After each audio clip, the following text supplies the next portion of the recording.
Good afternoon. I am thrilled that you get to meet Mary McCauley today. Mary McCauley is a realtor north of Boston, a woman I met during COVID in our office, and I got to know her through COVID. We had a daily call with our team lead because we had to figure out how to help our clients during this time. And we found ourselves discussing really important things about relationships and supporting people, whether it's delivering toilet paper, because if I don't know if you remember, we ran out of that. So during COVID. But Mary and another Mary came forward to me and said, would you like to do a podcast together? And I didn't know what a podcast was. So the three Marys started a podcast called Married to Real Estate. And we had a really, really good time. We did about 50 episodes when kind of our energy went away.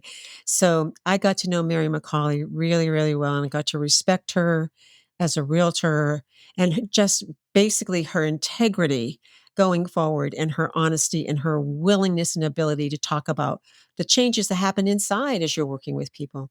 So I hope you enjoy hearing Mary McCauley and her experience as being a realtor, how she cares for her clients, and the qualities that we look for in realtors. Thanks, everybody.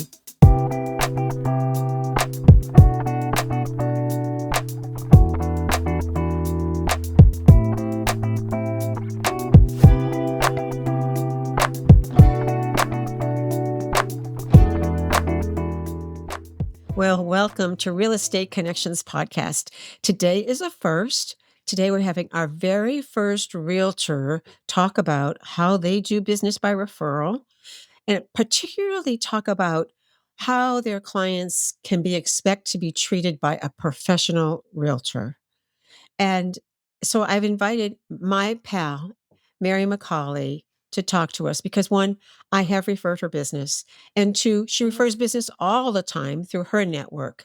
And I have worked with her.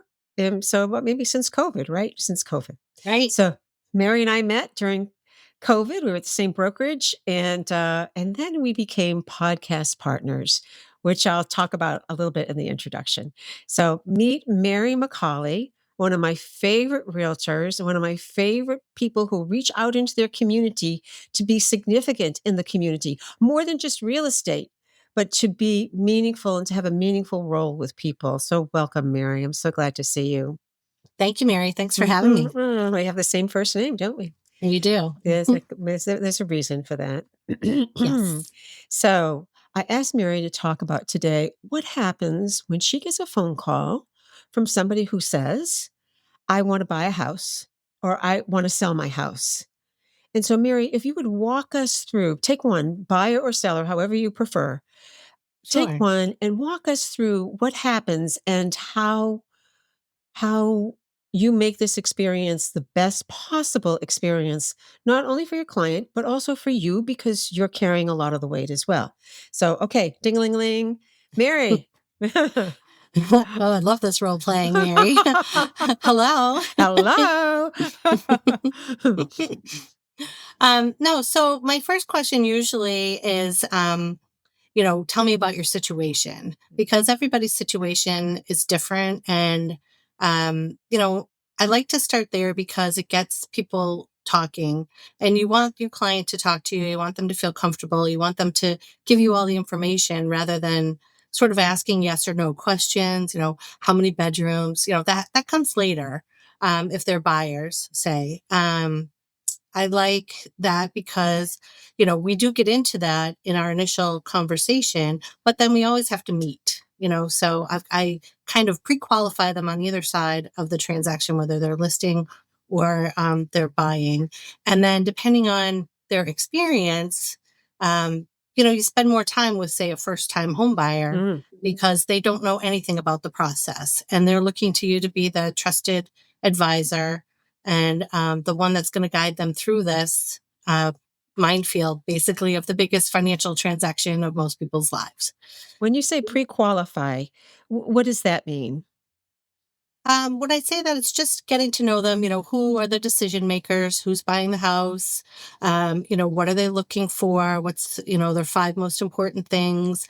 And that's good with buyers to then come back later. So say you've shown them five houses and they had said a fireplace was their number one Mm, feature they had to have. And all the houses they liked didn't have a fireplace, so they really didn't care, so it's good to have something to go back to, just sort of a baseline of an understanding so that we're all on the same page. I'm there to help them. I want to find their dream home or, the thing that's best for the house that's best for their family, if that's what they're, or for them, um, and fits all their needs. And, I want them to be happy. I want my clients to be happy and be mhm. like, this wasn't as tough as everyone said it was. I want it to be an easy, seamless, smooth process. And I think that comes with a lot of communication and a lot of not trying to get ahead of things, anticipating what could go wrong, and just letting them know the next steps. I try never to leave a conversation without saying, okay, now what's coming next is this or this. After the home inspection, then we're gonna in Massachusetts, then you go to purchase and sale. So what's going to happen at that point, and when the deposit money is due, and just kind of walk them through the steps so that they don't have to worry. I just really want them to worry about packing, you know, right? I don't Exactly. want them to worry about anything else. Exactly. Exactly. So it reminds me, Mary, that people think they know what they want, but as we get exposed to various options, some of those criteria, those five, shift in terms of what's important. Yeah, they Um, really do. And I like to say to my clients, it's just as important to see what you don't want as much as to see what you do. mhm, And sometimes that's an easier process, like, whether it's the flow of the house or like I said, they think they want a big backyard until they realize they have to mow it or mhm. that long driveway that they have to shovel in New England. Indeed, and we've had a lot of shoveling lately, haven't we? Oh, haven't we?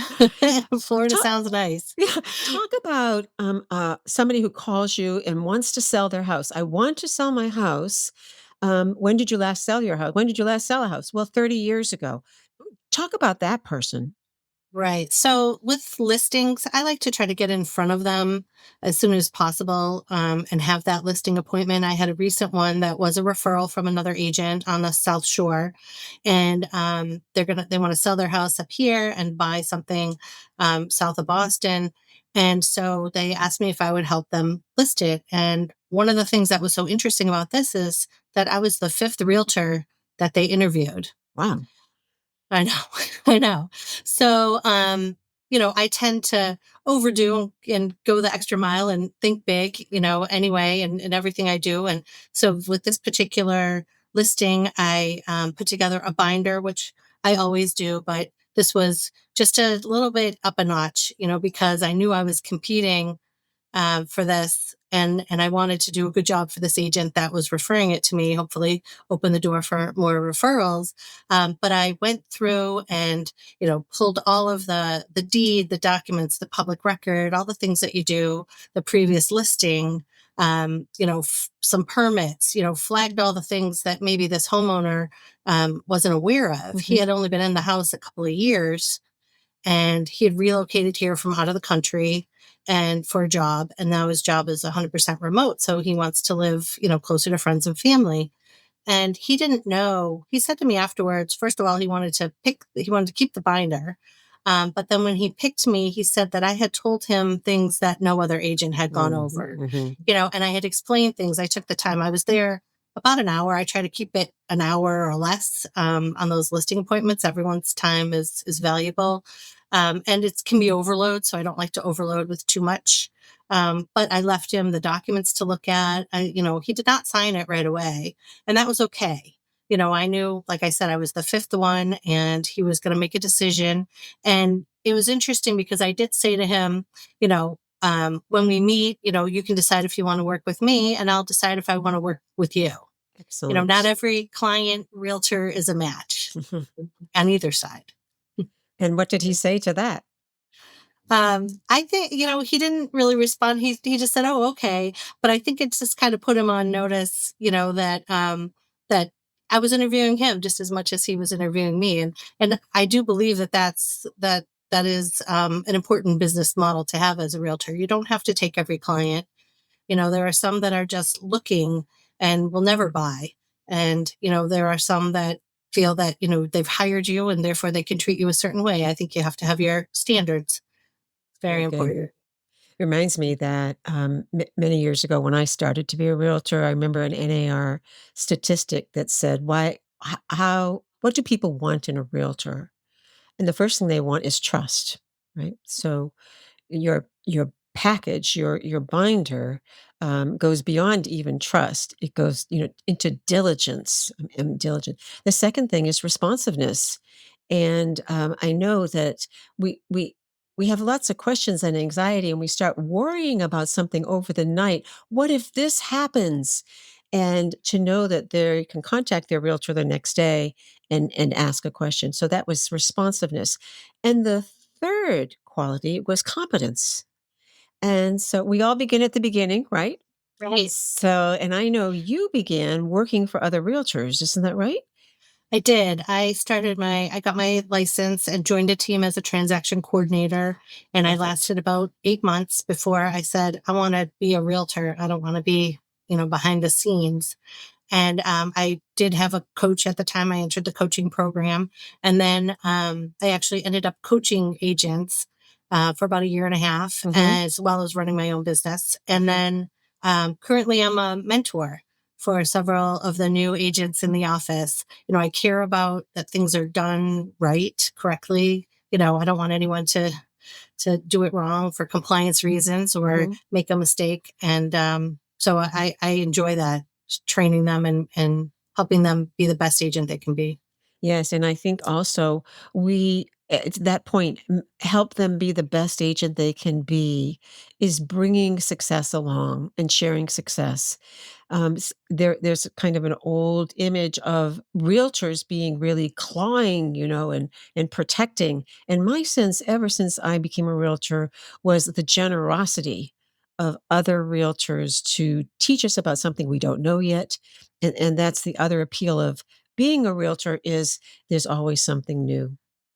But yeah, So I think there's always something new. And I yeah, also feel that it's not one size fits all. I mean, someone that chooses to work with me may not choose to work with, you know, Timmy in the office next door to me. right. We all have our people, we all have our tribes, and I think that makes a difference. And I think there is enough business to go around. I'm not gonna, you know, step on someone to get around them and get over them. Another thing I know you do is you get trained a lot in assessing how people communicate, how people process information. And I know you do that because I've observed you do that. Could you describe a little bit about, what that training does for you and does for the client? So, one thing that I discovered a few years ago through community of realtors across the globe was that something called the DISC, and Uh, it's interesting. It's interesting that I never really thought about that. Now, whether you instinctually you can figure out sort of who's the numbers person and who is the hugger, and who's wants just a party and who's very direct, and that's sort of the different four disc styles. And it's been very interesting because it's a good thing to be mindful of. I've gotten myself into trouble thinking that someone was one type and they truly were another one, and I really didn't manage that in the end. I took ownership of it. I didn't manage that right away because they were sort of a little bit of both. We're all four, but one or two seem to always of those personality styles come to the mhm, top. mhm, But I think that it helps you communicate better with your client if you understand what's really important to them and sort of also how they learn, or what they're, some people need spreadsheets and need, pie charts and things in order to really feel comfortable with the decision. And others just, like you, and you guys, have coffee at Starbucks and that's the mhm, best thing ever and you're instant best friends, mhm. and they want to work with you for those reasons too, and that's enough for them. Exactly, and then figuring out if there's a couple involved, figuring out who is what and how the dynamics play out, because those dynamics will play out when there's stress associated with decision making, and actually signing, making final signatures, et cetera, negotiating. So yeah, that's amazing. It's And true. Yeah. look at you say though. It's true. Yes. Not every couple is on the same page, Hmm. and you can't just assume that they are. I had a situation recently where they just were not on the same page as of what they wanted in a house, and they both had a different vision of what this next house would look like, Hmm. and it really didn't match up, and they had to kind of step away and take some time. And it was good that they discovered that themselves, that they weren't on the same page, and then now we're back to looking at things, looking at properties that match both of their vision. They So came through yeah, the sometimes process. Yes. yeah. Yes. Yeah, and so it is. It's important to have a process and be aware that, it doesn't always go smoothly and it's not always what you think Hmm. when you start out.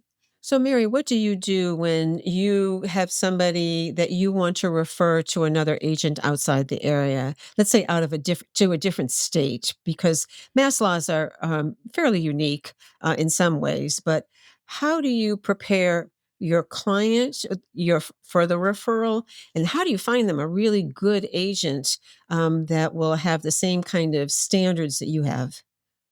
Sure. I'm fortunate to be part of a group of realtors, like I said, from across the globe. We met on Zoom during COVID, and it's been 6 years of Monday through Friday calls. We've had in person events. So I tend not to, refer an agent that I don't personally know.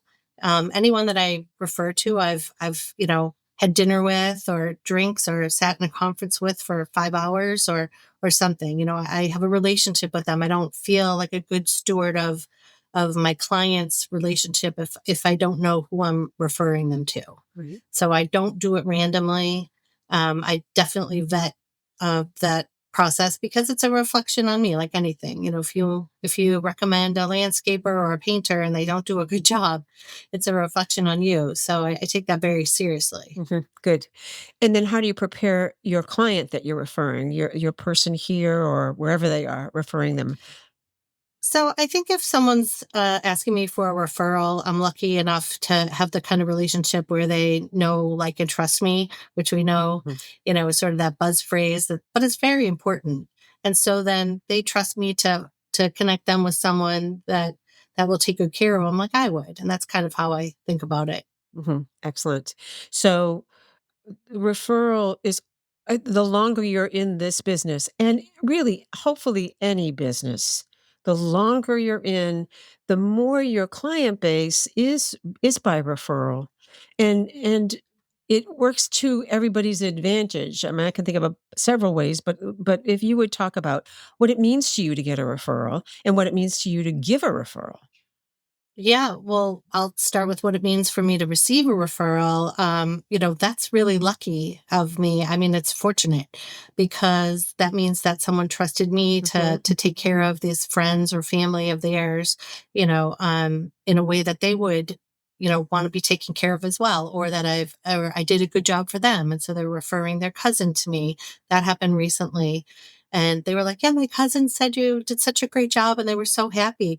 Now, I've reached out to that cousin before, to follow up, and sent them stuff, and I haven't heard anything back from them. So I really didn't know. I mean, I assumed they were, happy, because we were at the closing table and they were happy. But, to find out, 6 months or almost 9 months later that they're referring me and saying that I did such a good job for them, really makes my heart sing, mhm, because that's what you want. I mean, mhm. it is a relationship business. I love, when they say it's a contact sport, because contacts and who you build a relationship with matters. Mm. Spoken like a true Patriots fan. I think you're a Patriots fan, are you? I am a Patriots fan. Exactly. Exactly. I recently made a referral, for a couple that I know, and, they divulged they thought that, their agent didn't serve them very well, and so I had to ask them, What is it? What is it that you were concerned about?"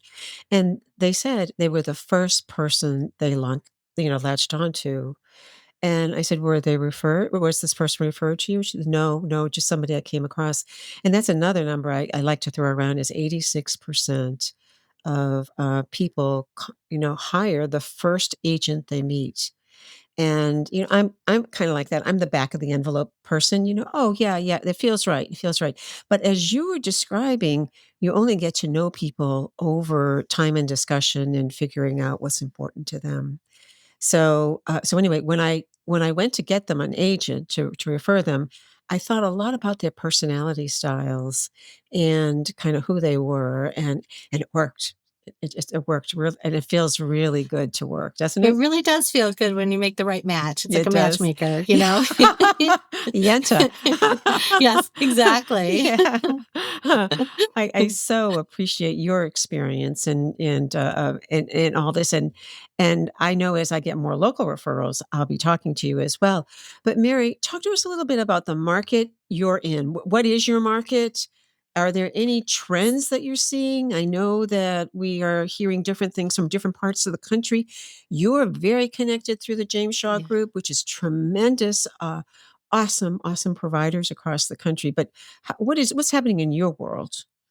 Well, we're lucky enough to be in New England where real estate is highly valued.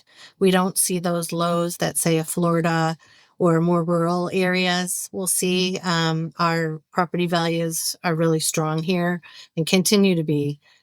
We have, a lack of housing. It's a seller's market. There was all this talk about, oh, it's going to be turn around and be a buyer's market and, that sort of thing. But that's not true. We've seen a little bit more days on market, but we're also coming out of our slower season, some of that seasonal, from sort of November to February. It's our slower season, where we're in spring market now. So we're seeing more inventory, which is great because there are a lot of buyers out there. Interest rates play a role a little bit, but we're seeing a lot more buyers, Good. just as many, as last year, if not more. But But there's yeah, more so to my area buy. is Merrimack Valley. Yeah. It's Westford, Chelmsford. I go about an hour from Westford, I would say. I mean, I sold something in Somerville, Framingham, so Hmm. I do. But if it's more than an hour, I just don't feel that I can service my clients as well, like for a listing in that area. And I'm also licensed in New Hampshire. So I've started to do a little bit New Hampshire, although I feel a little bit like a rookie in New Hampshire. It's different. But, coming up the curve. So the more I do, the Yes. better I'll be. I mean, real estate in its framework is the same. It's just the process in New Hampshire is a little bit different. They go right to purchase and sale. There's no Right. offer. Hmm. They don't use attorneys. They use title companies, which is fine. I like an attorney. I'm, sort of trained that way. And Massachusetts is an attorney state. So you can still have an attorney. So that's good. I like to have that just to protect my Hmm. clients. Hmm. You're one of 3 states that is an attorney state. Do you realize that? And that New Hampshire is really with the majority, believe it or not, Right. And it's backwards 47. to me. No, it's funny. It's just where you It's learn what you're used first. to, yes. Yeah, exactly. Oh, as a realtor from Northern Virginia, I've heard of different Right. people moving up to Boston to sell and having it's just too foreign, just too difficult to do, to get used to that process. But Yeah. anyway, When my parents, yeah. there are Oh, pros and sorry. cons. Go ahead.